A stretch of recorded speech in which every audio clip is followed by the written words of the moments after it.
Fala galera do Missão 93, tudo tranquilo? Bora aí para nossa última aula, com foco aí no edital de raciocínio lógico para o Corpo de Bombeiros Militar de Minas Gerais.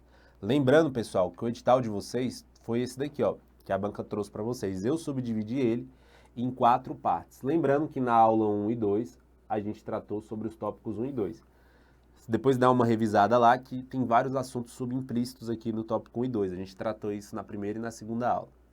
Na aula 3, a gente falou sobre operações com conjuntos e hoje, especificadamente a aula 4, a gente vai falar sobre problemas aritméticos, problemas geométricos e problemas matriciais, que também tem vários assuntos subentendidos, beleza? Então, o assunto da aula de hoje é o tópico 4. E quais são os assuntos implícitos aí no tópico 4, professor? Os assuntos implícitos são esses aqui, ó. Com relação a problemas aritméticos, a gente tem operações básicas, frações, proporções e regras de 3, tanto regra de 3 diretamente quanto inversamente proporcional, e também regra de 3 composta, potenciação e radiciação e porcentagem. Já com relação a problemas geométricos, a gente vai falar hoje sobre geometria plana e geometria espacial, as principais fórmulas de geometria plana e espacial.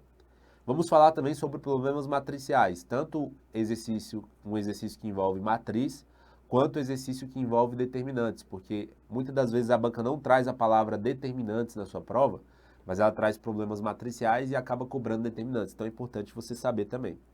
Então, inicialmente a gente vai falar sobre operações básicas, problemas que envolvem problemas como adição, subtração, multiplicação e divisão, tá? Então a aula de hoje vai ser sobre esses assuntos que a gente falou. Problemas que envolvem operações básicas, pessoal, como é que isso cai na sua prova? Basicamente é uma questão em que você vai ter que utilizar ou soma, ou subtração, ou divisão, ou multiplicação. Como, por exemplo, essa questão de número 1 aqui, ó. A questão falou bem assim pra gente, ó. Em uma operação de resgate em uma área afetada por um incêndio florestal, 2 animais foram encontrados e levados para um local seguro. Os animais foram então liberados juntos em uma reserva natural próxima ao riacho. Aí ele vai e diz, com relação ao primeiro animal, a banca diz o seguinte, ó. O primeiro animal, mais ágil e rápido, conseguiu percorrer uma distância de 640 metros por dia. Então, o primeiro animal percorreu uma distância de 640 metros por dia. 40 metros por dia. E levou um total de 8 dias para chegar ao riacho. 8 dias para chegar ao riacho. Se você reparar, tem uma informação aqui muito importante que a banca diz, ó. Ela diz que os 2 animais, eles foram liberados juntos, ou seja, o ponto de partida tanto do primeiro quanto do segundo animal é o mesmo. O primeiro animal, que ele é mais rápido, ele demorou 8 dias para chegar no riacho e percorreu uma distância de 640 metros por dia. Já com relação ao segundo animal, a banca diz que a sua velocidade já era mais lenta e ele conseguiu percorrer apenas 256 metros por dia. Então, o segundo animal, ele percorreu um total de 256 metros por dia. Beleza. Levando mais tempo em relação ao primeiro animal para alcançar o riacho. Sendo assim, o número de dias decorridos entre a chegada do primeiro e a chegada do segundo animal foi de quantos dias? Beleza. Primeira coisa que você tem que perceber aqui, ó, é que a banca não te dá a quantidade de dias que o segundo animal demorou para chegar até o riacho. Então, resumindo, a banca falou que os 2 animais, eles foram soltos no mesmo ponto de partida, tanto o primeiro quanto o segundo. E eles estão percorrendo uma distância até chegar a um riacho. Então, eles foram soltos aqui e eles vão percorrer uma distância para chegar no riacho, que é bem aqui, ó. Beleza, o primeiro animal, ele percorreu essa distância aqui em 8 dias, percorrendo um total de 640 metros por dia. Já o segundo animal, ele percorreu uma distância de 256 metros por dia. Repara que a distância dele é bem menor, né? Ou seja, é um animal mais lento. Beleza, mas a banca não diz a quantidade de dias que ele demorou para chegar no riacho. Como é que a gente faz isso daqui, ó? Primeiro, se a banca já deu que o primeiro animal percorre um total de 640 metros por dia e demora 8 dias para chegar no riacho, se eu fizer a multiplicação de 8 vezes 640, eu consigo descobrir qual que é a distância do ponto de partida até o riacho. Eu consigo descobrir essa distância aqui. Beleza, então basta eu fazer 640 vezes o 8. Então bora fazer juntos aqui, ó. 640 vezes o 8, 8 vezes 0 é 0, 8 vezes o 4, ó, 8 vezes 4 é igual a 32, e 8 vezes o 6 é igual a 48, mais 3 é igual a 51. Ou seja, a distância do ponto de partida onde eles foram soltos, até o riacho é uma distância de 5.120 metros. 5.120 metros. Beleza. Ou seja, se eu já sei que a distância do ponto de partida até o riacho é de 5.120 metros, para mim descobrir a quantidade de dias que o segundo animal demorou para chegar nesse riacho, basta eu fazer dos 5.120 dividido 5.120 dividido por 256, que vai dar um total de 20 dias. O que representa esses 20 dias? Esses 20 dias representam a distância, a quantidade de dias que o segundo animal demorou para chegar. Então, basicamente, o primeiro animal aqui, eu vou chamar, vai ser o verdinho, ó. O primeiro animal demorou 8 dias para chegar no riacho. O segundo animal, que é o azul, ele demorou 20 dias para chegar no riacho. Repara que o segundo animal é bem mais lento, tanto é que ele percorre uma distância bem menor durante o dia. Show de bola. Aí a banca pergunta assim, ó, sendo assim, o número de dias decorrentes entre a chegada do primeiro e a chegada do segundo. Se o segundo demorou 20 dias e o primeiro demorou 8 dias, a diferença entre tempo de chegada é 20 menos o 8, ou seja, a diferença da chegada entre o primeiro e o segundo animal é um total de 12 dias. Então o gabarito correto é a letra B de bola, beleza? Então o nosso gabarito aqui, pessoal, é a letra B. A diferença da chegada em dias do primeiro para o segundo animal é um total de 12 dias. Beleza, dito isso, vamos falar agora sobre frações. O que são frações? Basicamente, fração é quando a banca te dá um problema nesse formato aqui, ó. Por exemplo, 1 sobre 2. O que seria o número 1? O número 1, ele representa o numerador ou pode ser chamado também de dividendo. Já o número 2, ele às vezes pode ser chamado de denominador ou de divisor. Então, repara, às vezes a banca pode falar bem assim, ó, ela não te dá uma fração, mas ela fala, o numerador é igual a 1 e o divisor é igual a 2. Então, é 1 sobre 2. Então, é importante você saber que a parte de cima pode ser chamada de numerador ou de dividendo e a parte de baixo pode ser chamada de denominador ou divisor. Beleza? Olha o exercíciozinho aqui que envolve fração. Olha o que essa questão trouxe pra gente, ó. Se a quarta parte de 10 fosse 4, o dobro de 10 e a metade de 5 seriam respectivamente iguais a quanto? Beleza, bora fazer juntos aqui, ó. Vou botar aqui para vocês, ó. Se a quarta parte de 10 fosse 4. Então, vamos interpretar essa primeira parte aqui, ó. Se a quarta parte de 10, vou até colocar aqui, ó. Quarta parte de 10, se a quarta parte de 10 é 4. Beleza, quando ele diz que a quarta parte de 10 é 4, o que ele está querendo te dizer? Ele está te dando aqui uma fração implícita, ó. A quarta parte de 10, ou seja, 10 dividido por 4 é igual a 4. Basicamente, ele está te dizendo isso daqui, ó. Que o 10 dividido por 4 é igual a 4. Porque a quarta parte de 10, ou seja, 10 dividido por 4, é igual ao número 4. Em outras palavras, se eu pegar o 4 aqui, eu posso jogar multiplicando. Ele está te dizendo que 10 é igual a 4 vezes 4, que é 16. Beleza, 10 vezes 4 vezes 4 é 16, ou seja, 10 é igual a 16. Essa daqui eu vou chamar de equação 1, tá? Equação 1, de acordo com essa primeira informação, ó. Se a quarta parte de 10 fosse 4, aí agora vamos para a segunda informação. Aí a segunda informação ele diz o seguinte, ó. A partir daqui a gente vai para a segunda informação e depois vamos para outra informação que ele dá. A outra informação que ele dá é o seguinte, o dobro de 10, ó, se a quarta parte de 10 fosse 4, o dobro de 10, ele fala até aqui, ó, o dobro de 10. O que ele está te dizendo aqui? O dobro de 10. Quando ele te diz o dobro de 10, ele está te dizendo isso aqui, ó, 2 vezes o 10. O dobro de 10 é o quê? É 2 vezes o número 10. Aí ele está te dizendo aqui, ó, se a quarta parte de 10, o dobro de 10, ó, se a quarta parte de 10 fosse 4. O dobro de 10 e a metade de 5 seriam respectivamente. Então, ele em outras palavras, está pedindo para você pegar o dobro de 10. Se o dobro de 10 é 2 vezes o 10, e eu já sei que o 10 é igual a 16, então eu posso utilizar essa equação aqui, ó. Então, ele falou o dobro de 10, então é 2 vezes o 10. Como eu tenho a equação 1, que 10 é igual a 16, o dobro de 10 vai ser 2 vezes o 10. Logo, o dobro de 16 vai ser 2 vezes 16. Ou seja, o dobro de 10 é igual a 2 vezes 16, que é 32. Então, com essa primeira informação aqui, ó, a gente consegue descobrir o número 32. Só com isso daqui você já matava que era a letra A, beleza? Mas bora para a segunda parte. A segunda parte ele diz o seguinte, ó. A metade de 5 e a metade de 5. Então vamos aqui. A metade de 5, metade de 5, metade de 5. Quanto que é a metade de 5? A metade de 5 é 5 dividido por 2. 5 dividido por 2.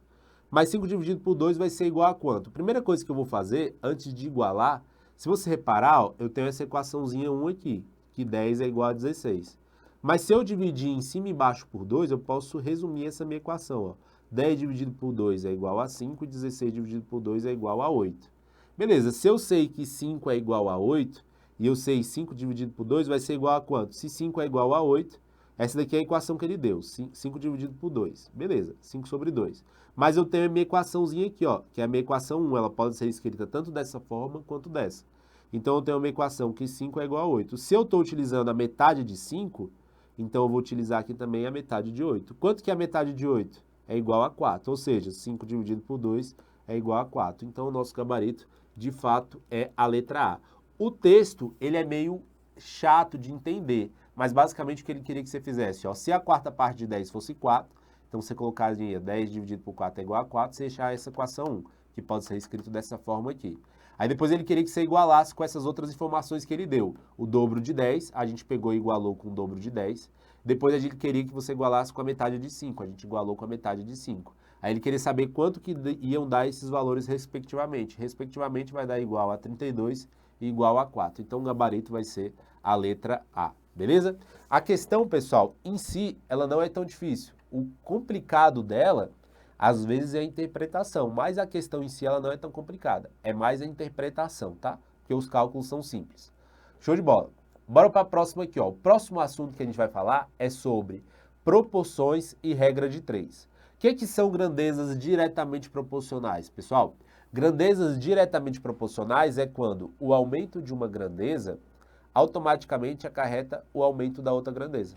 Por exemplo, aqui, ó. Com o exemplo fica mais fácil. Suponha que a cada 13 quilômetros uma pessoa lá bebe 1 litro de leite, por exemplo. A cada 3 quilômetros que a mãe dirige o carro, o bebezinho toma 1 litro de leite. Beleza. A cada 3 quilômetros, bebe-se 1 litro de leite. Se eu andar 26 quilômetros, eu vou beber quantos litros de leite? 2. A cada 13, aumenta 1 litro de leite. Beleza. Ou seja, aumentou o quilômetro, aumentou a quantidade de leite bebida. Então, as grandezas são o quê? Diretamente proporcionais. Se as grandezas são diretamente proporcionais, quando elas são diretamente proporcionais, a multiplicação ela é cruzada. Como é que você faz a regra de 3? Ó, 13 quilômetros está para 1 litro de leite. Então, suponha que você quer calcular quantos litros de leite foi bebido em 1.600 quilômetros. Basta você fazer 1.600 está para x. Aí você faz a multiplicação. 13 vezes o x é igual a 16.000 vezes o 1. 1.600, desculpa, 1.600 vezes o 1. 1.600 dividido por 3 vai dar aproximadamente 123 litros de leite bebido. Beleza? Lembrando que é uma situação hipotética, né? Então, basicamente, uma regra de 3 diretamente proporcional, quando uma grandeza aumenta, a outra também aumenta. Quando uma diminui, a outra também diminui. Por exemplo, esse exemplo aqui do leite, tá? E quando você tem uma grandeza diretamente proporcional, a multiplicação ela é cruzada. Se a grandeza é inversamente proporcional, a multiplicação não é mais cruzada, ela é linear. A multiplicação ela é linear. Me dá um exemplo de uma regra de 3 que é inversamente proporcional, professor. Uma regra de 3 inversamente proporcional, ela é diferente da diretamente proporcional. A diretamente, com o aumento de uma grandeza, a outra também aumenta. Com a diminuição de uma, a outra também diminui. Aqui, como ela é inversamente proporcional, as grandezas elas ocorrem de maneira inversa. Ou seja, aumentou uma grandeza, a outra diminuiu. Diminuiu uma grandeza, a outra aumentou. Elas trabalham de maneiras inversas. Com o aumento de uma, acarreta a diminuição de outra. Me dá um exemplo que fica mais fácil, professor.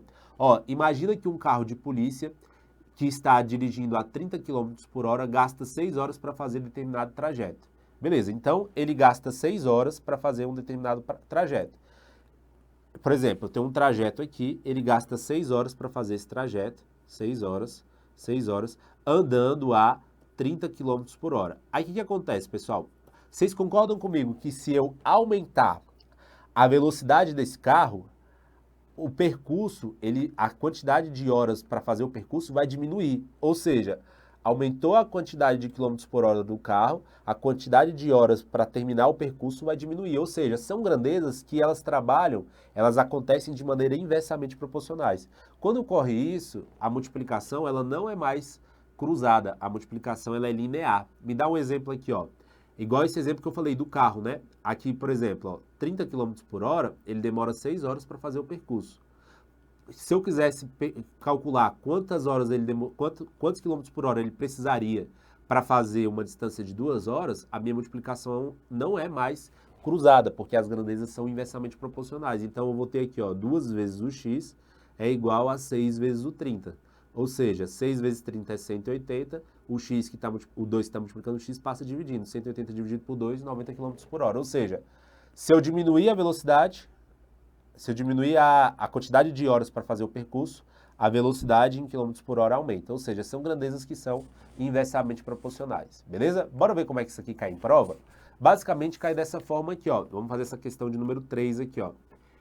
Em determinada hora do dia, a razão entre a medida da altura de um prédio com 32 metros de altura e a medida do comprimento da sombra desse prédio é de 4/9. Neste caso, a medida de comprimento da sombra do prédio é igual a quanto? Beleza, vamos ler devagar para a gente fazer aqui, ó. Vou chamar H de altura do prédio, e vou chamar de S a sombra do prédio, tá? Comprimento da sombra do prédio. Comprimento da sombra. Olha o que a banca fala aqui pra gente, ó. Ela diz o seguinte, ó. Em determinada hora do dia, a razão entre a medida da altura de um prédio com 32 metros de altura e a medida do comprimento da sombra é de 4/9. Ou seja, a razão, quando ele diz assim, ó, a razão é como se fosse uma fração, tá? Ele está te dizendo que a fração entre a altura do prédio, entre a medida da altura do prédio, ou seja, H, que é a altura do prédio, eu denominei de H, sobre o comprimento da sombra é igual a 4/9. Ele deu essa equação implícita aqui, ó. Em determinada hora do dia, a razão entre a medida da altura com 32 metros de altura e a medida do comprimento da sombra, ou seja, a razão entre a altura e a sombra, é igual a 4/9. Repara que ele ainda deu a informação da altura, né? Ele diz que a altura desse prédio é igual a 32 metros. Então, eu vou até substituir essa informação. Então, eu tenho aqui, ó, 32 sobre S é igual a 4/9. Ao fazer isso, eu vou conseguir descobrir o quê? O comprimento da sombra, né? O 32 aqui, ó, ele pode passar multiplicando. E o S, eu vou jogar o S para lá, ó. Então, eu tenho o S, vou até botar para cá, ó. Eu tenho 32 vezes o 9 dividido por 4 é igual a S. Beleza, é igual a S. 32 vezes o 9 é igual a 288. Então, eu tenho que S é igual a 288 dividido por 4. 288 dividido por 4, 7, 14, 21, 28, com mais 2, 72. Então, o comprimento da sombra é igual a 72 metros. E foi isso que a banca solicitou, né? Nesse caso, a medida do comprimento da sombra do prédio é de quanto? É de 72 metros, gabarito letra A, beleza? Então, basicamente, a banca deu uma equação implícita. Ela falou que a razão entre a altura do prédio e a sombra era igual a 4/9. Como a regra de 3 ela é diretamente proporcional, a minha multiplicação, ó, ela ocorreu de forma cruzada. Eu multipliquei o S pelo 4 e o H pelo 9, beleza? Que no caso foi o 32 pelo 9, né? Por que eu fiz essa multiplicação? Eu fiz essa multiplicação dessa maneira, sim, porque as grandezas são diretamente proporcionais. Aumentou a altura do prédio, aumentou o comprimento da sombra, porque são grandezas diretamente proporcionais. E se fossem inversamente proporcionais? Aí essa forma aqui, ó, essa questão aqui, ó. Um automóvel andando a banca vai e diz assim pra gente, ó, deixa eu botar maior aqui. Um automóvel andando a 100 km por hora levou 15 minutos para percorrer determinado trajeto. Se o mesmo automóvel reduzisse sua velocidade para 60 km por hora, quanto tempo ele percorreria o mesmo trajeto? Pessoal, essa questão aqui é tipo idêntica ao exemplo que eu dei para vocês sobre regra de 3 inversamente proporcional. O que acontece aqui, ó? Repara, e vamos imaginar que a gente tem um trajeto aqui. Vamos chamar um trajeto aqui, essa daqui é a distância do trajeto. A banca diz inicialmente que se esse cara aqui anda numa velocidade de 100 km por hora, ele demora um total de 15 minutos para percorrer esse trajeto aí. Agora, se ele reduzir essa velocidade para 60 km por hora, qual que vai ser o tempo que ele vai percorrer esse trajeto? Se você reparar, As regras, a regra aqui ela é inversamente proporcional. Por quê, pessoal? Quando você diminui a velocidade em quilômetros por hora do teu carro, o tempo em minutos para percorrer o trajeto vai aumentar. Ou seja, as variáveis elas trabalham de maneiras inversamente proporcionais, porque com a diminuição do quilômetro por hora do carro, o tempo para finalizar o trajeto aumenta, ou seja, é uma regra de 3 inversamente proporcional. Então eu tenho aqui, ó, 100 quilômetros por hora está para 15 minutos e 60 quilômetros por hora está para X minutos, que é o que eu quero encontrar aqui. Beleza. Se a regra de 3 é inversamente proporcional, a minha multiplicação, pessoal, ela não é cruzada, é uma multiplicação linear. Então, eu vou multiplicar 100 vezes o 15 e o 60 vezes o x. Então, aqui eu tenho 100 vezes o 15 é igual a 60 vezes o x. Ó. 100 vezes o 15 é igual a... eu coloco aqui o 15, né, mais 2 zeros, é igual a 1.500. 1.500 vai ser igual a 60x. O x é igual a 1.500 dividido por 60. 1.500 dividido por 60, corta o zero de cima com o zero de baixo. 150 dividido por 6 é igual a 25. Ou seja, o tempo que esse cara vai demorar para percorrer o trajeto andando numa velocidade menor vai ser um tempo maior do que o inicial. Ou seja, são regras de 3 que é uma regra de 3 que trabalha de forma inversamente proporcional, porque ou a diminuição ou o aumento de uma grandeza acarreta de forma inversa ou o aumento ou a diminuição da outra grandeza. Então o meu tempo aqui, ó, é um total de 25 minutos. Então o gabarito correto é a letra B de bola, tá? Show de bola. Dito isso, vamos falar agora sobre regra de 3 composta. Como é que você faz regra de 3 composta? Aqui no caso, ó, nessa regra de 3 aqui, a gente tinha duas variáveis, né? Que era velocidade e aqui o tempo para percorrer o trajeto. Na regra de 3 composta, a gente vai ter 3 ou mais variáveis. Basicamente é isso. Mas a interpretação é a mesma. Você vai analisar se as variáveis elas funcionam de maneira diretamente ou inversamente proporcionais. Como é que você faz os passos para você resolver esse tipo de questão? Primeiro passo, você vai ter que organizar suas grandezas. Faz uma tabelinha que fica mais fácil fazer. Segundo passo, você vai circular a incógnita e comparar com outras grandezas. Por exemplo, você vai ter uma incógnita X lá, que é o que o examinador quer que você procura, que você encontre. Aí você vai circular ela, aí você vai perguntar, se essa incógnita X aumentar, a outra grandeza aumenta ou diminui? Se diminuir, você circula o valor de cima. Se diminuir, circula o valor de baixo. Se aumentar, circula o valor de cima. Eu vou explicar para vocês na questão. E o terceiro passo, você vai multiplicar os valores circulados. Olhando de forma inicial aqui, esses passos parecem complexos, mas não é. Vocês vão ver aqui na questão. Olha essa questão aqui, por exemplo. Deixa eu colocar maior aqui. Questão de número 5. Ela fala assim, ó. Uma equipe de 6 trabalhadores. Então, eu tenho uma equipe. Eu vou ter aqui, no caso, os trabalhadores. Uma equipe de 6 trabalhadores. Leva 15 dias para completar um trabalho. Trabalhando 8 horas por dia, que é a quantidade de dias. Devido a um prazo apertado, o número de trabalhadores foi aumentado para 9 e o horário de trabalho foi estendido para 10 horas por dia. Beleza, e aqui eu tenho a grandeza horas por dia. Beleza, aí agora a gente vai interpretar de novo e completar a tabela.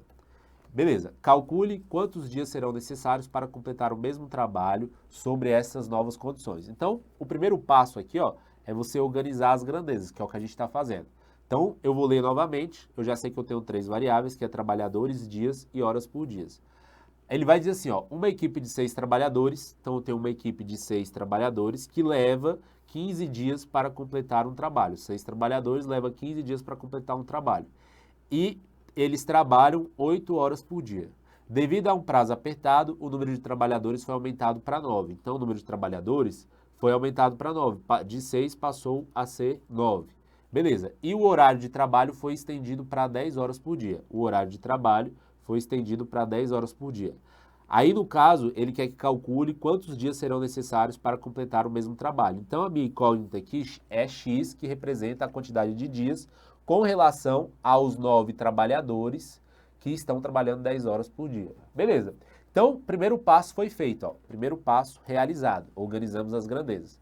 O segundo passo, qual que é a aplicação do segundo passo? Você vai ter que circular a incógnita. Qual incógnita? A X, que é o que a gente quer encontrar.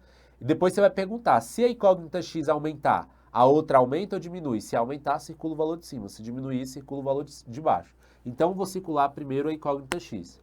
Aí vamos lá, vamos comparar aqui dias e trabalhadores. Vou colocar aqui para vocês verem. Ó. Vamos comparar dias e trabalhadores. Beleza, então eu tenho aqui ó, a quantidade x de dias.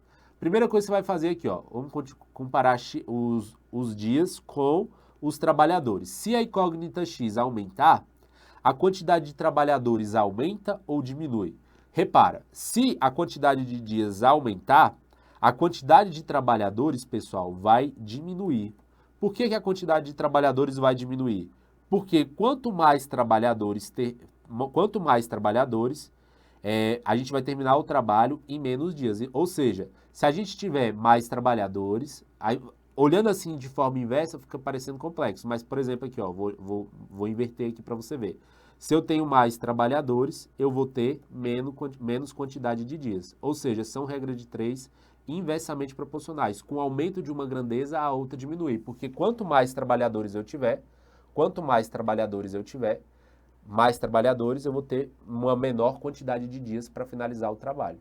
Porque com mais trabalhadores eu termino o trabalho mais rápido. Beleza. Ou seja, se a incógnita x aumentar, a quantidade de trabalhadores diminui. Se a quantidade de trabalhadores diminui, eu vou com relação à quantidade de trabalhadores, ó, ela diminui. Se ela diminui, eu circulo o valor de baixo. Beleza. Agora vamos analisar com relação à segunda variável. Se a quantidade de x aumentar, que representa no caso a quantidade de dias, se a quantidade de dias aumentar, a quantidade de horas por dia, ela aumenta ou diminui? Horas por dia. A quantidade de horas por dia de trabalho, ela vai aumentar ou vai diminuir? Ó, se a quantidade de x aumentar, a quantidade de horas por dia também vai diminuir. Por que ela vai diminuir? Porque com mais horas por dia de trabalho, o trabalho também vai ser terminado em menos dias. Ou seja, porque lembrando que essa quantidade de x aqui, ó, ela representa dias, tá? Essa quantidade de x representa dias. Ou seja, se a quantidade de horas por dia, com mais horas por dia de trabalho, olhando de forma inversa, fica mais fácil você ver, ó. Quantidade de x aqui, ó. Quantidade de x dias e quantidade de horas dias. Ó, aqui, olhando aqui vai ficar mais fácil você compreender.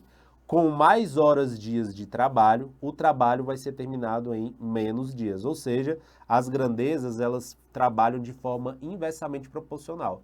E quando a setinha do x está para cima, ó,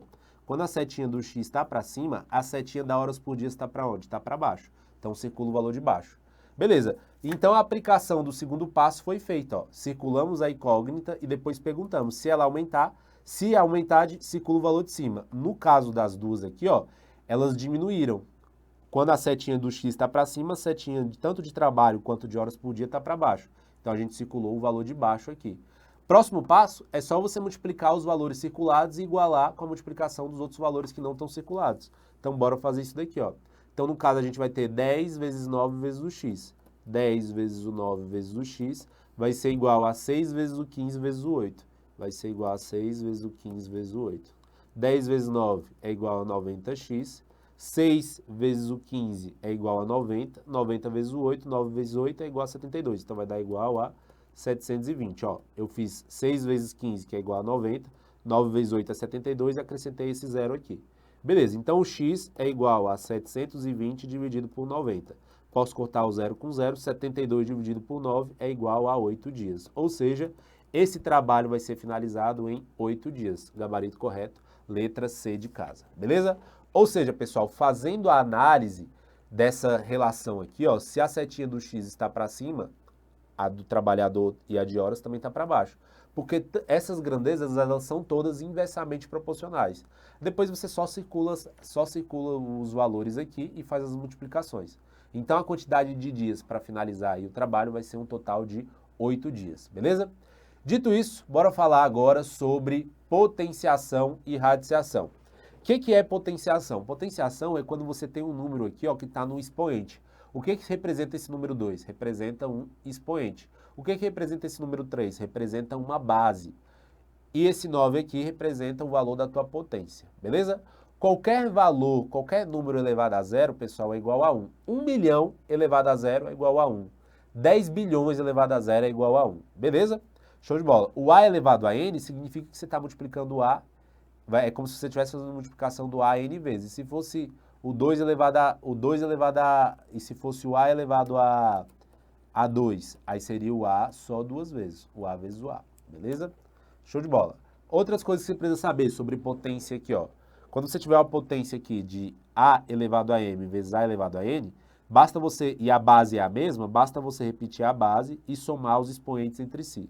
Beleza, e se você tem uma divisão em que a base é a mesma, você repete a base, ao invés de somar, agora você faz uma subtração dos expoentes. E se eu tiver assim, ó, A elevado a M, e isso daqui estiver dentro de um parênteses elevado a N, aí eu só multiplico M vezes N, beleza?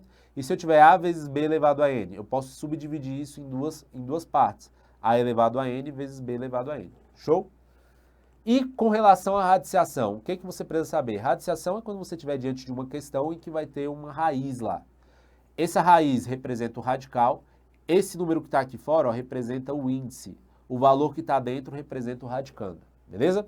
E o valor aqui fora, ó, representa o próprio resultado da tua raiz. A raiz cúbica de 8, por exemplo, é igual ao número 2, porque 2 vezes 2 é 4, vezes 2 é 8. Ó, 2 vezes 2 vezes 2 é igual a 8, ou seja, a raiz cúbica de 8 de fato é 2. E se você tiver uma multiplicação entre raízes, como é que você pode fazer? Você pode colocar em que o índice aqui no caso seja igual. Como é que você faz? Você pode colocar as duas dentro do mesmo índice. Você coloca um índice só e multiplica os valores que estão dentro das raízes, no caso A vezes B. Beleza.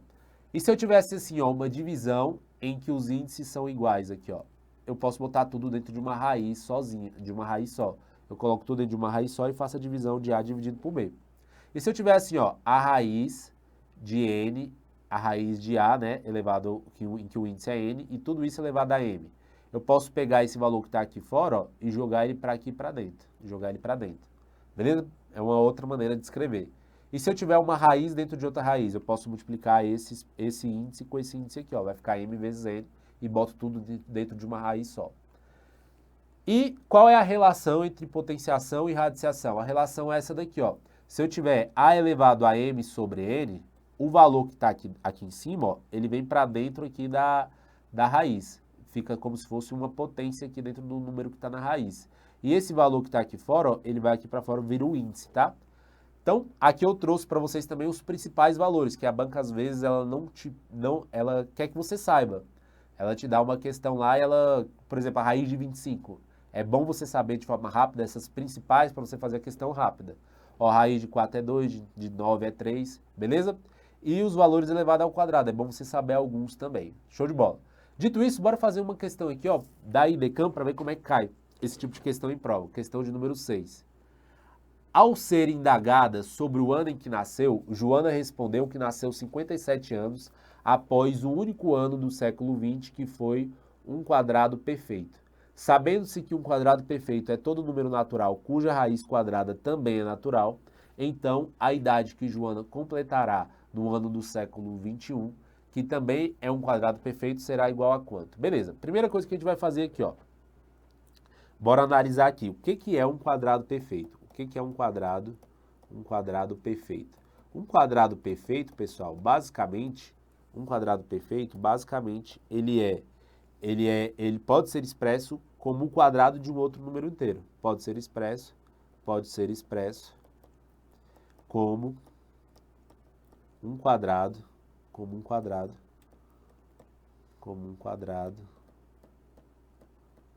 de outro número inteiro, Beleza? Show de bola. Me dá exemplos, professor. Por exemplo, ó, o 1, se eu fizer 1 vezes 1, o próprio número 1 é um quadrado perfeito. O 4 também é um quadrado perfeito, porque 2 vezes 2 é igual a 4. Ou seja, a raiz de 4 vai dar igual a 2. Beleza? Outra aqui, ó, o 9 também é um quadrado perfeito, porque 3 vezes 3 é igual a 9. O outro quadrado perfeito é o 16, porque 4 vezes 4 é igual a 16. Ou seja, o resultado, ele dá um outro número inteiro. Por exemplo, aqui, ó, a raiz de 16 é igual a 4, conforme eu demonstrei aqui para vocês.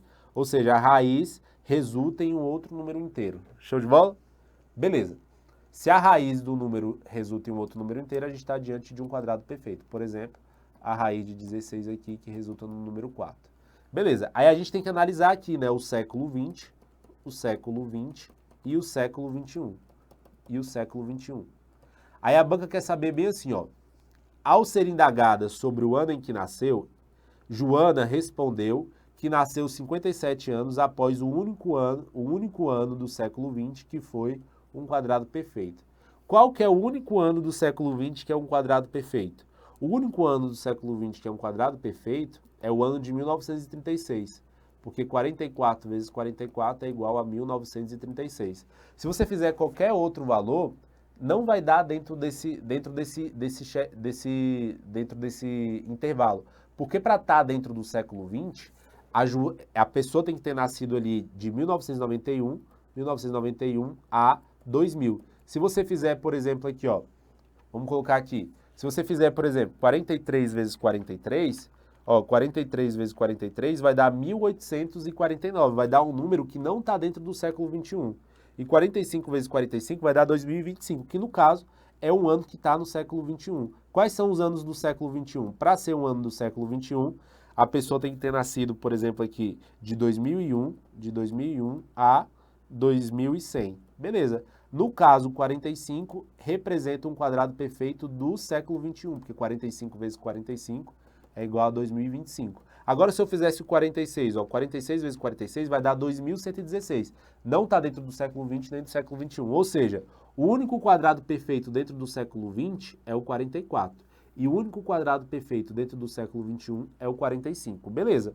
O que isso daqui representa? Representa que Joana nasceu no ano de 1936. Eu acho que o mais difícil seria perceber quais são os anos que são quadrado perfeito aí dentro desses séculos, tá? Então a gente descobriu que Joana, ela nasceu 57 anos depois do único quadrado perfeito do século XX, ou seja, ela nasceu em 1936 mais 57 anos. 1936 mais 57 vai dar um total aqui de 1993. O que isso daqui significa? Significa que Joana nasceu no ano de 1993. Beleza. Se a gente já descobriu que Joana nasceu no ano de 1993 e a banca diz o seguinte, ó, sabendo-se que um quadrado perfeito é todo número natural, também natural, então a idade que Joana completará no ano do século XX, que também é um quadrado perfeito. Então ela quer saber qual idade que Joana vai completar em 2025.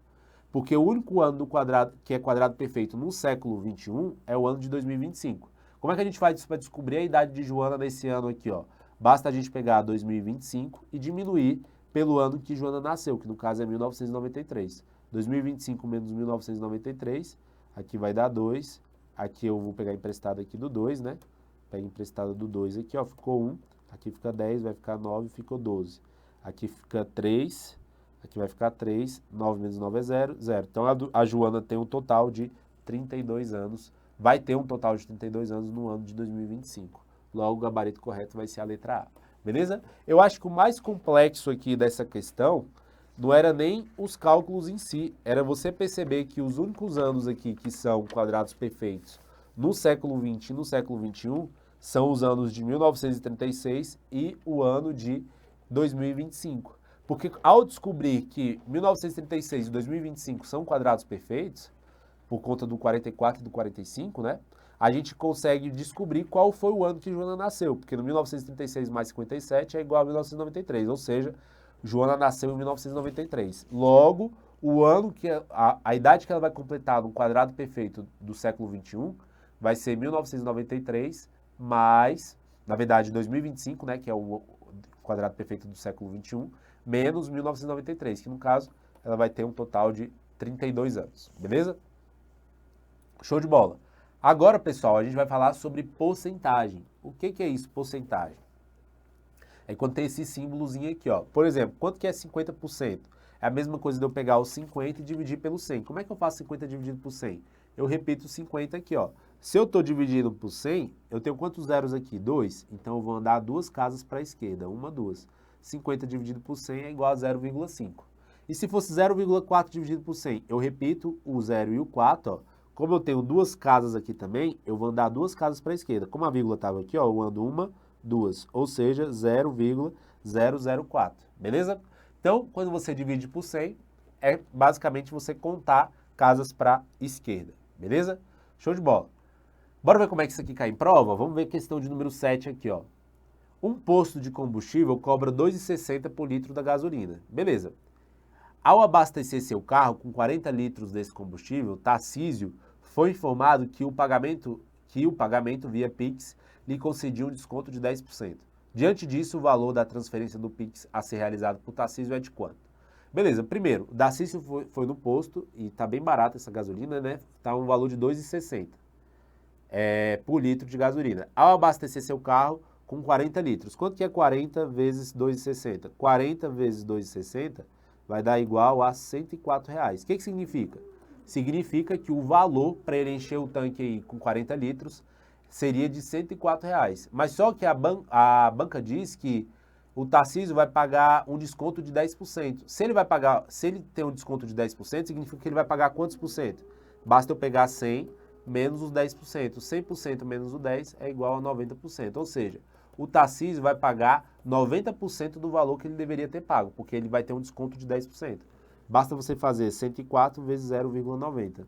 104 vezes 0,90, que é 0,9, vai dar igual a R$ 93,60. Ou seja, Tarcísio vai pagar um total de R$ 93,60, que é o que está aqui na nossa alternativa de letra C de casa. Beleza?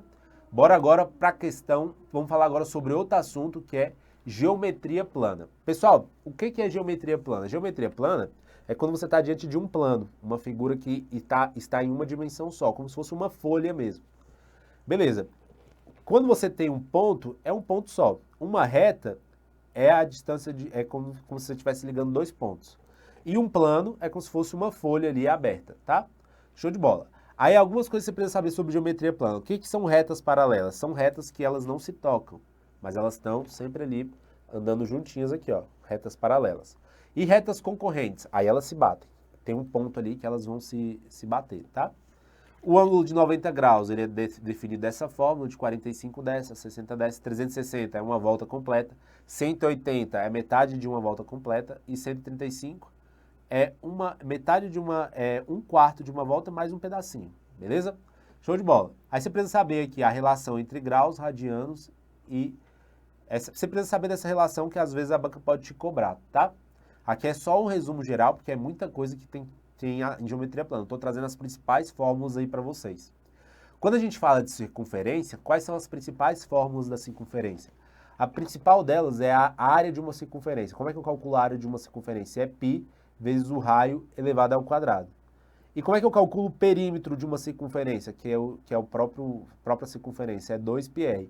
Esse Czinho aqui, ó, representa a circunferência. Ele é o perímetro. É essa distância aqui, ó, que o cara percorre aqui. Por exemplo, imagina que o cara tá realizando um TAF ao redor de uma pista circular. É a distância que ele percorre ali naquela pista, ó.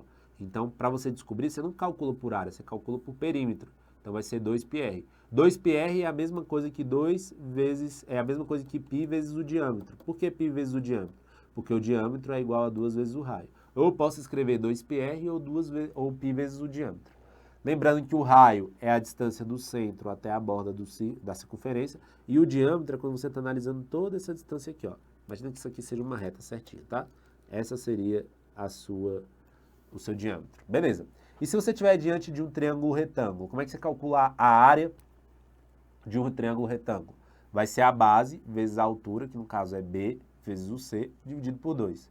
E qual que é a fórmula de Pitágoras? Que às vezes a banca pede para você descobrir, por exemplo, a hipotenusa, que é alguma dessas medidas.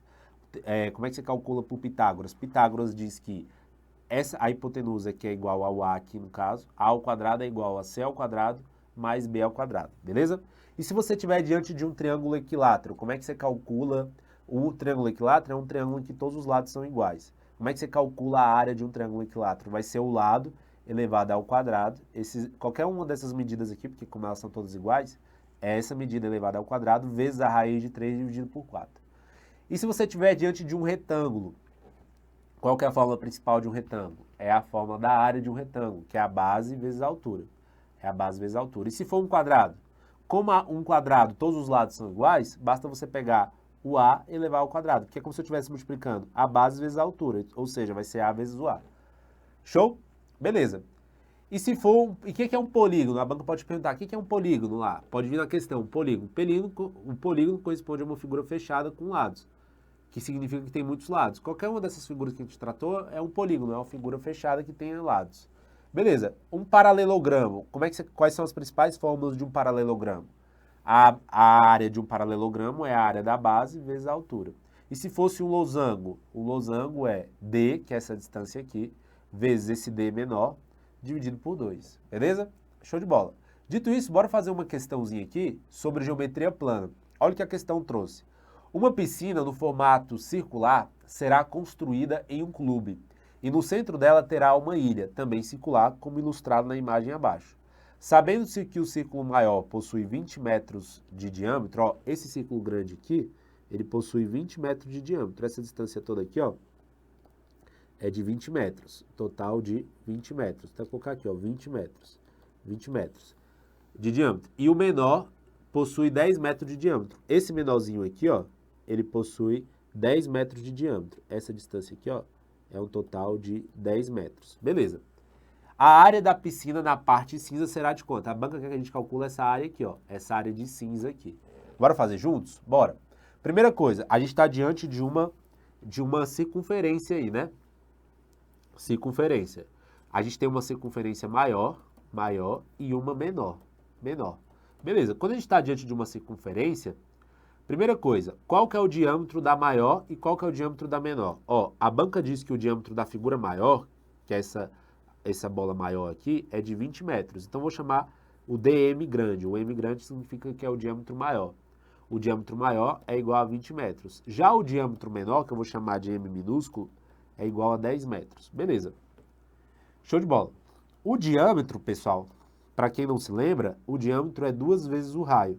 Porque como eu tenho uma figura aqui, ó, o raio é a distância daqui para cá. O diâmetro é como se eu estivesse pegando essa distância aqui ao quadrado, ó. O diâmetro é 2 vezes o raio. 2 vezes o raio é igual ao diâmetro. Beleza? Show de bola.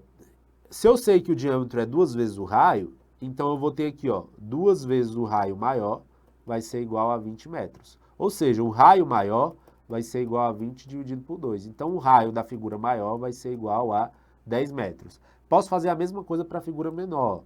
O diâmetro da figura menor é igual a 10 metros, ou seja, 2 vezes o raio da figura menor vai ser igual a 10 metros. Então, o raio da figura menor vai ser igual a 10 dividido por 2, logo, o raio da figura menor é igual a 5 metros. Beleza. Agora eu posso encontrar a área da figura que a banca quer, a área da piscina, que no caso é a parte que está de cinza na nossa figura, que é justamente a área que a banca solicitou. Como é que eu calculo essa área? Essa minha área vai ser igual à área maior, que é a área da figura maior, menos a área da figura menor, Lembrando que aqui é um M maiúsculo e aqui é um M minúsculo. Aqui é a área da figura maior, menos a área da figura menor. Beleza. Show de bola. Como é que eu calculo a área de uma circunferência? A área de uma circunferência é igual a π vezes raio ao quadrado. Isso daqui é a fórmula da área para uma figura geométrica que tem o formato de um círculo. Então, qual que vai ser a área da figura maior? Vai ser π vezes o raio maior, né? Vezes o raio maior elevado ao quadrado, menos o π vezes o raio menor, que no caso é a área da figura menor, que é o m minúsculo, elevado ao quadrado. O π, a banca diz para usar um valor de aproximado, ela não diz, né? Mas quando ela diz 3,14. Então, vou colocar aqui 3,14 vezes. Qual é o raio maior? É igual a 10 metros. Então, coloca aqui 3,14 vezes 10 ao quadrado, menos 3,14 vezes 5 ao quadrado, que o raio da figura menor é 5 metros. Beleza. Aqui vai ficar 3,14 vezes o 100, porque 10 vezes 10 é 100, menos 3,14 vezes 25. 3,14 vezes 100 é 314, 3,14 vezes 25 é igual a 78,5. Ao fazer essa subtração, a gente vai encontrar que a área da piscina, que no caso representa a área de cinza, vai ser igual a 235,5 metros ao quadrado. Beleza? Então, a nossa área aqui, ó, que é essa área de cinza, representa 235,5 metros ao quadrado, gabarito correto, letra C de casa, beleza? Então, basicamente, você tinha que se lembrar que quando você está diante de uma circunferência, a área é igual a π vezes r ao quadrado e o perímetro, que representa a distância ali da borda, é igual a 2π vezes o raio, ou o π vezes o diâmetro, beleza? Então, basicamente, para encontrar a área da piscina, que representa essa área de cinza, bastava a gente fazer a área da figura maior menos a área da figura menor, que vai restar justamente essa área aqui de cinza. Show? Bora fazer mais uma aqui de geometria plana? Vamos fazer uma de ângulo aqui, ó. Ela trouxe assim, observe a figura a seguir. Qual que é o valor de x? Beleza, primeira coisa que você tinha que se lembrar é que quando você está diante de um triângulo, a soma dos ângulos internos é igual a quanto? A soma dos ângulos internos de um triângulo, por exemplo, desse triângulo aqui, ó, vai ser igual a 180 graus. Ou seja, como o primeiro ângulo é igual a x, o segundo ângulo é igual a 3x e o terceiro ângulo é igual a x sobre 2, a soma de todos esses ângulos aí vai ter que dar um total de 180 graus. Bastava eu fazer isso, agora eu posso fazer MMC, ó. Qual que é MMC de 1, 1 e 2? É o próprio número 2. 2 dividido por 1 é 2 vezes x, 2x. 2 dividido por 1 é 2 vezes 3, 6x. 2 vezes 3 é 6. 2 dividido por 2 é 1 vezes x, mais x, que é igual a 180. 2 com 6, 7, 8, 9. Então, eu tenho 9x sobre 2 é igual a 180. Ou seja, 9x é igual a 180 vezes o 2. O 2 que está dividindo passa multiplicando. Então, 9x é igual a 360. Logo, o valor de x vai ser 360 dividido por 9. Então, x vai ser igual. Quanto que é 36 dividido por 9? É igual a 4. Aí eu pego o outro zero aqui. Então, o valor do ângulo é igual a 40 graus. Então, gabarito correto, letra B de bola. Como é que você fez esse cálculo rápido aí de cabeça, professor? 36 dividido por 9 é 4. Depois eu só somei com esse zero aqui. Beleza?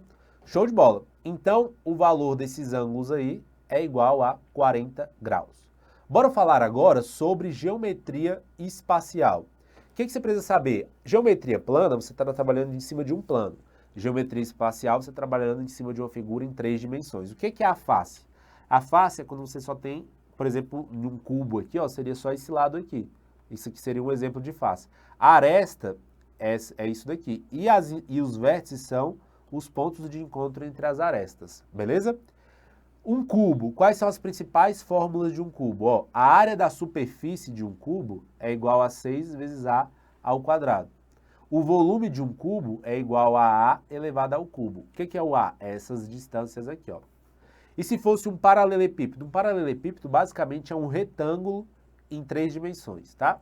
A área da superfície de um paralelepípedo é igual a A vezes o B, que no caso seria A vezes o B, mais B vezes o C, mais A vezes o C. E o volume? O volume é A vezes B vezes o C, no caso de um paralelepípedo.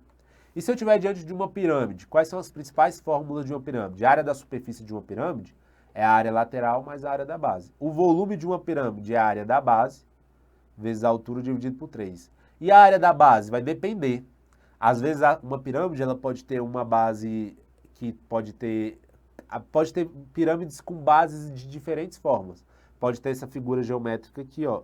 Ela, ao invés dessa, poderia ter mais um outro aqui, ó. Então, tipo assim, depende muito da pirâmide. Por isso que a gente coloca a área da base aqui, porque depende da base da pirâmide que você está trabalhando. Show? E se fosse um cilindro? O que é um cilindro? Um cilindro é como se fosse, essa figura geométrica aqui, ó. A área da superfície de um cilindro é 2 vezes o π vezes o raio. Lembrando que você tem que multiplicar a altura mais o valor do raio. E o volume é a área da base vezes a altura. Beleza? Show de bola. Outras fórmulas que você precisa saber sobre geometria espacial. De um cone. Qual que é a área da superfície de um cone? A área da superfície de um cone é π vezes o raio, vezes o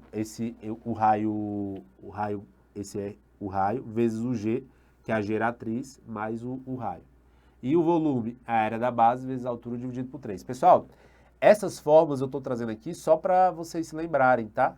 Mas as principais que caem é cubo, paralelepípedo, eu estou trazendo todas aqui para ficar fresco aí na sua mente, porque vai que cai na sua prova alguma dessas aqui. Eu não vou conseguir tratar todas na aula, mas eu estou pelo menos tentando trazer o máximo de fórmula aí que pode cair na tua prova, tá? E se fosse uma esfera, qual que é a área da superfície de uma esfera? É 4π vezes raio ao quadrado. E o volume de uma esfera é 4 dividido por 3 vezes πr ao cubo. Beleza?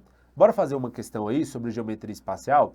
Lembrando que tem umas que são as principais. Ó. As principais de geometria espacial que caem em prova é cubo e paralelepípedo. beleza? As principais. Mas eu não vou frisar, eu não vou dizer com plena certeza que vai cair cubo e paralelepípedo, mas as principais que caem em prova são essas. Mas pode cair pirâmide, cilindro, cone, esfera, pode cair qualquer uma dessas, porque geometria espacial abrange qualquer uma desse tipo de figura geométrica, tá? Bora fazer essa questão de número 10 aqui, ó. Ela diz o seguinte pra gente. Um paralelepípedo, o que é um paralelepípedo? Um paralelepípedo, basicamente, antes de analisar, o que é um paralelepípedo? Um paralelepípedo é uma figura geométrica, é como se fosse um retângulo, porém, não é um retângulo qualquer. Vou botar aqui em cima, ó, o paralelepípedo é um retângulo, se fosse em 2 dimensões seria dessa forma. Mas como é um paralelepípedo, ele é um retângulo em 3 dimensões. Então, eu tenho aqui, ó, essa e essa. Isso é uma figura em 3 dimensões. Isso é um paralelepípedo. Quais são as principais fórmulas de um paralelepípedo? As principais fórmulas de um paralelepípedo... Se eu fosse abrir o paralelepípedo, ó, abrir um paralelepípedo seria basicamente isso daqui, ó. Abrindo ele, né? A figura geométrica dele é aberta. Basicamente essa daqui, ó. Beleza? Essa daqui. Lembrando que eu vou ter a área da base aqui, a área da base. Quem seria a minha base aqui, ó? A área da base. Quem seria a minha base? Seria essa parte aqui, de baixo, e a parte de cima. Seriam as duas áreas da base, tá? Show de bola. Beleza, isso é um paralelepípedo. Quais são as principais fórmulas de um paralelepípedo? A área da base não, a área da superfície, né? A área da superfície, beleza? Show de bola. Como é que eu calculo a área da superfície? A área da superfície de um paralelepípedo vai ser igual a 2 vezes, ó, aqui é como se eu tivesse A, B e C, as distâncias. Vai ser 2 vezes A vezes o B, mais A vezes o C, mais B vezes o C. E como é que eu calculo o volume de um paralelepípedo? O volume de um paralelepípedo vai ser igual a A vezes o B vezes o C. Beleza? Agora vamos analisar a questão, que a gente ainda nem analisou a questão, né? Eu só relembrei para vocês as principais fórmulas de um paralelepípedo. Então ele diz assim, ó, um paralelepípedo retângulo tem dimensões de x, 2x e 3x. Beleza, é como se o A fosse x, o B fosse 2x e o C fosse 3x. Se o volume desse paralelepípedo é 1.296 centímetros ao cubo, então a área da superfície é igual a quanto? Beleza. A banca já disse que o volume é igual a 1.296. O volume é essa fórmula aqui, ó. Ela diz que o volume é 1.296. O A, eu já sei que é igual a x. Então, vou no lugar do A, colocar x. O B, eu já sei que é 2x. E o C, eu já sei que é 3x. Beleza.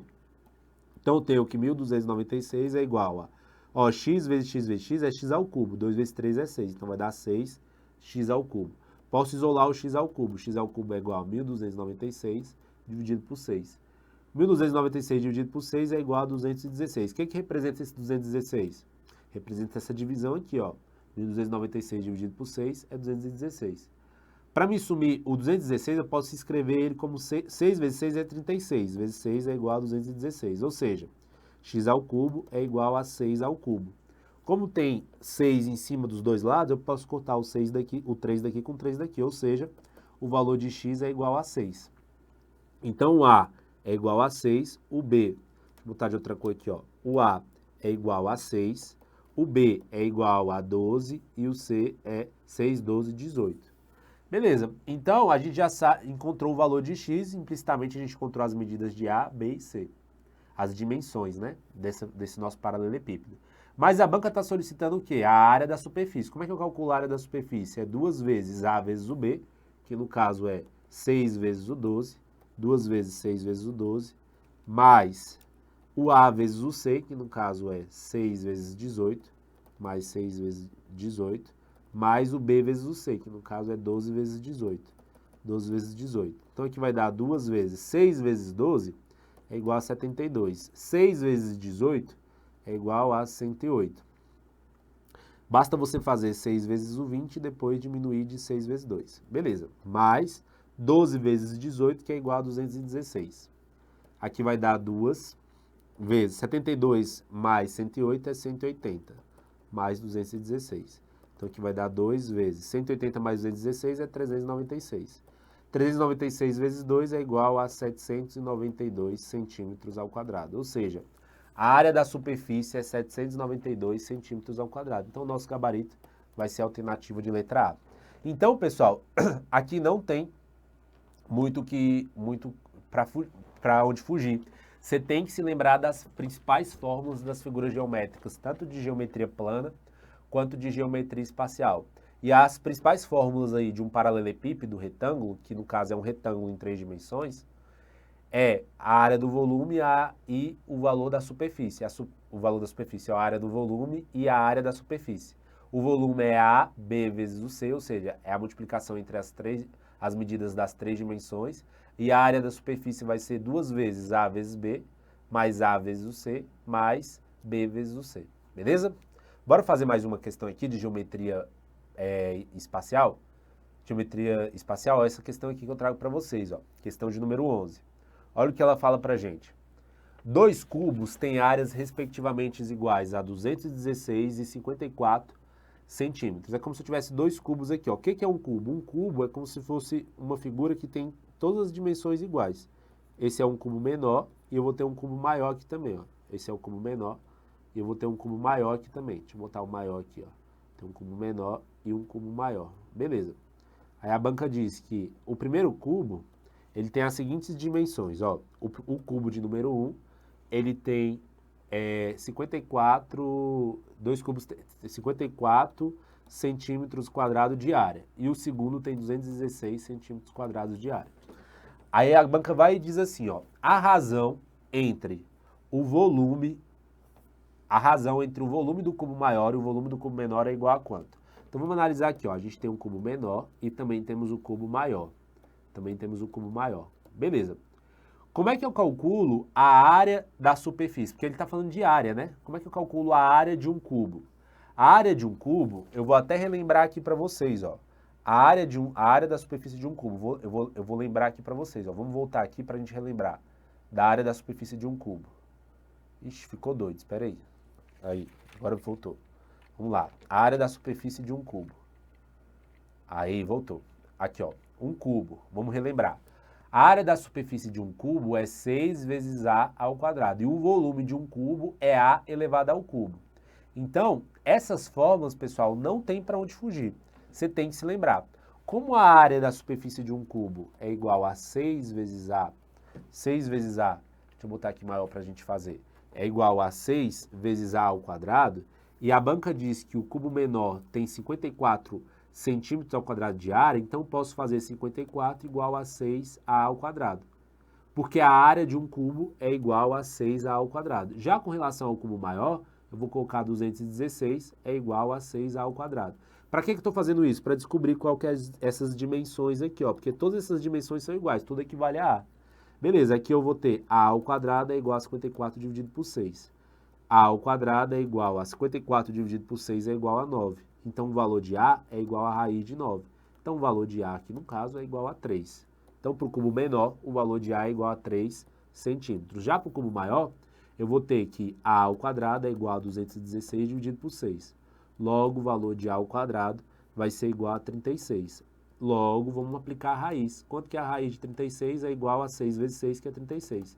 Então, A é igual a 6 centímetros, no caso, né? 6 centímetros. Então, esse valor aqui, ó, é igual a 6 centímetros. Beleza. Como é que a gente faz para encontrar o volume desses cubos maiores e menores? O volume de um cubo, conforme a gente viu agora, é igual a A ao cubo. Então, se o volume de um cubo é A ao cubo, qual que vai ser o volume do cubo menor aqui, ó?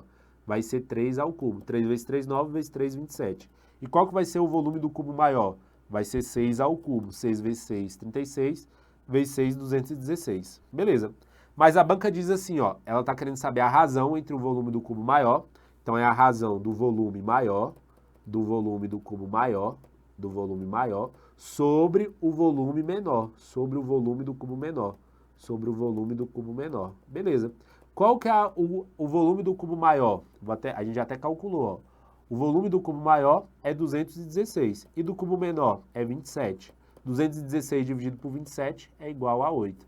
Então, o nosso gabarito é igual a 8, que representa a alternativa de letra C de casa, beleza? A questão em si, pessoal, ela não é difícil. O problema é a quantidade de fórmula que você tem que se lembrar. Quantidade de forma para geometria plana, geometria espacial, é muita coisinha, mas é isso daí, não tem para onde fugir, tá? Último assunto que eu quero tratar com vocês é o assunto de matriz e determinante. O que é uma matriz? Uma matriz, ela pode ser representada dessa forma aqui, ó. Se for uma matriz 2 por 2, aqui vai ser A11, representa a primeira linha, primeira coluna. Beleza? Olha o que a banca diz, ó.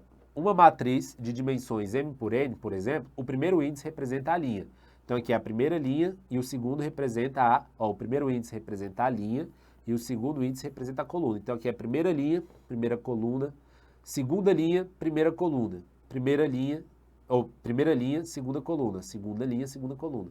E pode ser representado por uma matriz 3 por 3 também. Normalmente o que cai em prova é 3 por 3.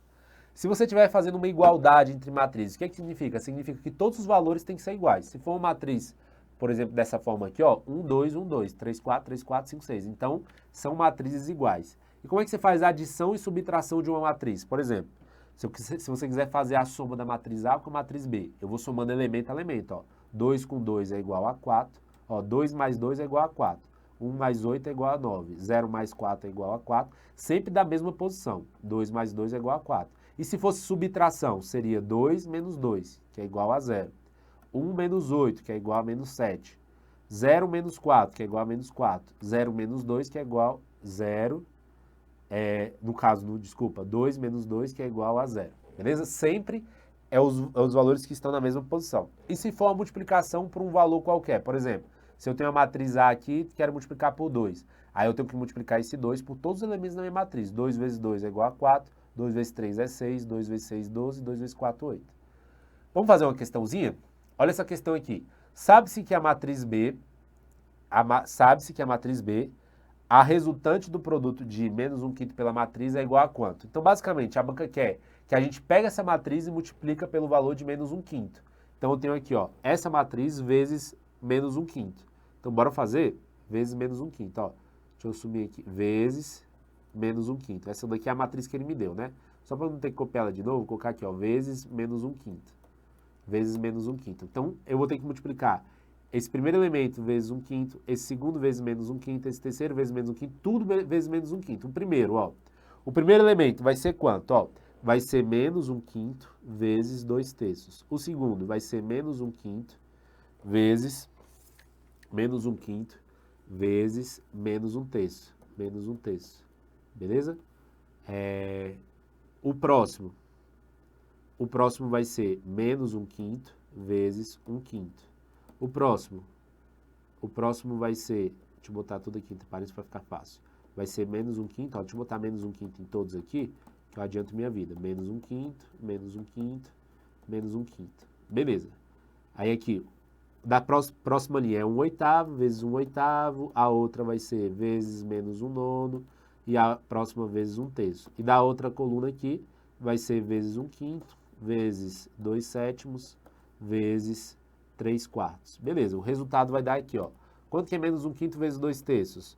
Menos com mais é menos. Então vai dar menos, 1 vezes 2 é 2, e 5 vezes 3 é igual a 15. A próxima aqui, ó.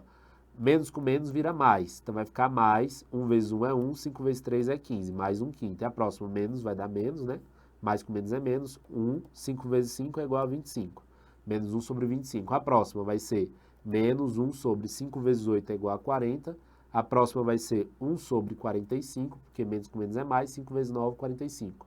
A outra vai ser menos 1 sobre 15. E aqui vai ter menos com mais é menos. 1 vezes 1 é 1. 5 vezes 5 é 25. Essa daqui, menos com menos é mais. 1 vezes 2 é 2, 5 vezes 7 é igual a 35. A outra, menos com mais é menos, 1 vezes 3 é 3 e 5 vezes 4 é igual a 20. Beleza. Encontramos o valor da matriz ao multiplicar todos os elementos por menos 1/5. Show de bola. Aí agora a gente vai ver o que a banca pergunta, ó. O que é o B11? Ó, ela pergunta do B11. Qual que é o elemento que é o B11? É esse aqui, ó. Esse elemento é o B11, que é o que está na primeira linha e primeira coluna. O B21 é igual a 1/5, ó. O B21 é igual a 1/5 positivo. Por que B21? É o que está na segunda linha, primeira coluna. O B22 é esse aqui, ó, que é o elemento que está na segunda linha e na segunda coluna. E o B31 é igual a menos 1 sobre 25. B31, que é o elemento que está na terceira linha, primeira coluna. Ó, o B11, ele é igual a menos 2/5, errada. O B21, é igual a 1 quinto, 1 sobre 15, errada também. O B22 é menos 2 sobre 35, não, o B22 é 1 sobre 45, errada. O B31 é menos 1 sobre 25, correta, gabarito correto, letra D de dado, beleza? Então, se você está multiplicando por um elemento, basta você multiplicar esse elemento por todos os elementos da matriz. Menos 1 quinto vezes 2 terços, menos 1 quinto vezes 1 oitavo e assim sucessivamente. Depois você analisa o que a banca está solicitando. Por fim, bora falar sobre os determinantes. O determinante, como é que você calcula o determinante? Se for o determinante só de um elemento só, determinante de 3, por exemplo, é o próprio número 3. Se for o determinante de uma matriz, que é, por exemplo, uma 2 por 2, o que você vai fazer? Você vai multiplicar cruzado aqui, ó. Esses valores aqui, 3 vezes menos 4, ó, é igual a menos 12. E 1 vezes 2 é igual a 2. Aí o que acontece? Esses valores que estão desse lado aqui, ó, você tem que multiplicar eles por menos 1. Então vai ficar menos 12 menos 2. Porque todos esses valores que estão para cá, ó, você multiplica com menos 1. Então vai ser menos 12 menos 2. Menos 12 menos 2 é menos 14. E se for uma matriz 3 por 3? Essas duas primeiras colunas, ó, eu vou repetir elas aqui do lado. Depois eu vou fazer a multiplicação. Mesma coisa. Os elementos que estão para esse lado aqui, ó, eu tenho que multiplicar por menos 1. Ó. Menos 3 vezes 3 é igual a menos 9. Mas só que esse menos 9, já já ele vai virar um 9 positivo. Vou mostrar aqui para vocês. Ó, menos 9, aqui vai ficar 4 vezes 0 é 0. 5 vezes 2 é 10, 10 positivo. Aqui 4, 5 vezes 0 é 0, menos 3 vezes 2 é 6, negativo, vezes menos 1 é 6 positivo. Aqui ficou 10 e 1. Todos esses elementos que estão desse lado eu tenho que multiplicar por menos 1. Tanto é que aqui vai aparecer o menos 1. Ó. Então vai ficar 10 menos 1, porque os elementos que estão para esse lado de cá, a gente multiplica por menos 1. Bora fazer uma questão para ver como é que cai? Ó, sejam as matrizes A e B, calcule o determinante de A mais B. Se ele quer o determinante de A mais B, a primeira coisa que a gente tem que fazer é a soma da matriz A mais B. Como é que a gente faz a soma de uma matriz? Tem que somar elemento a elemento. Ó, 3 mais 0 é igual a 3. Vou até botar aqui, ó, 3 mais 0, o outro vai ser 1 mais menos 1, a outra vai ser 0 mais 2, a outra aqui, ó, vai ser 5 mais 3, depois menos 2 mais 0, menos 2 mais 0, menos 2 mais 0, depois vai ser menos 1 mais 0, aqui vai ser 2 mais 4, 7 menos 2, é 7 mais menos 2, né? Que vai dar o próprio 7 menos 2. Depois vai ser 2 mais 3. Beleza. Qual que é o valor dessa soma? Ó, o valor dessa soma, eu vou até botar aqui embaixo para me aproveitar para fazer o determinante. Ó. 3 mais 0 é igual a 3, 5 mais 3 é igual a 8, 2 mais 4 é igual a 6. 1 mais menos 1 é igual a 0, porque o mais com menos vira menos, o menos 1 é igual a 0. Beleza. Menos 2 mais 0 é igual a menos 2, mais 7 menos 2 é igual a 5 positivo. Aqui vai ficar 2, aqui vai ficar menos 1 e aqui vai ficar 5 mais o 3 é igual a 5. Beleza. Como ele quer o determinante dessa matriz, né? O determinante de A mais B, aqui é o resultado de A mais B. Como é que eu faço o determinante? No caso de uma matriz 3 por 3, essas duas primeiras colunas eu tenho que repetir aqui do lado. Ó. 3, 8, 0 menos 2, 2 menos 1. Beleza. Agora eu faço a multiplicação. Esses elementos que estão desse lado aqui, ó, eu tenho que multiplicar eles por menos 1. Eu multiplico eles por menos 1. Bora fazer da primeira linha aqui, ó. 6 menos 2. 6 vezes menos 2 é igual a 12, né? Menos 12 negativo. 12 vezes 2 é igual a 24. Aí fica menos 24, né? Como esses elementos eu tenho que multiplicar por menos 1, fica 20. Vamos deixar dessa forma, depois eu só faço a soma aqui embaixo. Fica mais fácil para vocês entenderem. 3 vezes 5 é igual a 15, vezes menos 1 é igual a menos 15. 8 vezes 0 é 0, vezes 5 é igual ao próprio 0. Beleza. Aqui, agora desses lados eu vou fazer normal aqui, ó. 3 vezes 2. 3 vezes 2 é igual a 6, menos 6, né, que tem um negativo. 6 vezes 5 é igual a 30, então vai dar menos 30. 8 vezes 5 é igual a 40. 8 vezes 5 é igual a 40, vezes 2 é igual a 80. Beleza. 6 vezes 0 vezes menos 1 é igual ao próprio 0. Show de bola. Esses elementos aqui, ó, vamos somar eles entre si. Menos 24 menos 15 é igual a menos 39. E a soma desses elementos aqui, ó, vai ser menos 30 mais 80 é igual a 50. Esses elementos que estão desse lado, eu tenho que multiplicar ele por menos 1. Agora eu faço a soma deles, ó, vai ser 50 menos, esses elementos eu vou ter que multiplicar por menos 1, menos 39. Então vai ser 50 menos com menos vira mais, 50 mais 39, que no caso vai dar igual a 89. Gabarito, alternativa de letra E. O determinante da matriz A mais B é igual a 89. Repara que os elementos que estão desse lado aqui, ó, eu tenho que multiplicar ele por menos 1, tanto é que eu multipliquei ele por menos aqui. A mesma coisa que eu fiz aqui, ó, os elementos que estão desse lado eu tenho que multiplicar por menos, tanto é que eu tenho um menos aqui também. Beleza? Então, determinante, basicamente, é isso daí. Então, com isso, pessoal, a gente finaliza aí o nosso curso para o Corpo de Bombeiros Militar de Minas Gerais. Vimos todos os tópicos, tópico 1, 2, 3, 4. Lembrando que o edital de vocês não está em tópicos, eu que subdividi em 4, tá? Vimos tudo que pode cair na tua prova. Desejo para vocês uma ótima prova, tenho certeza que vai dar tudo certo. Mantenha a calma na hora da prova, porque o psicológico ajuda bastante, viu? Eu já vi muita gente que é candidato muito bom, mas na hora da prova, por conta do psicológico, não vai bem. Então, procura relaxar e procura ter uma mente boa pro dia da prova, porque isso daí pode te fazer você ser aprovado ou não, tá? Pessoal, eu tenho certeza que vai dar tudo certo. Meu grande abraço para vocês e qualquer dúvida eu estou à disposição. Vou deixar meu Instagram aqui, ó, para vocês, é prof.breno Galvão. Breno Galvão. Qualquer dúvida pode entrar em contato comigo lá. Professor, eu sou seu aluno lá do Missão 93, me ajuda nessa questão. Manda lá que eu auxilio vocês, beleza? No mais é isso, pessoal. Abraço, tamo junto.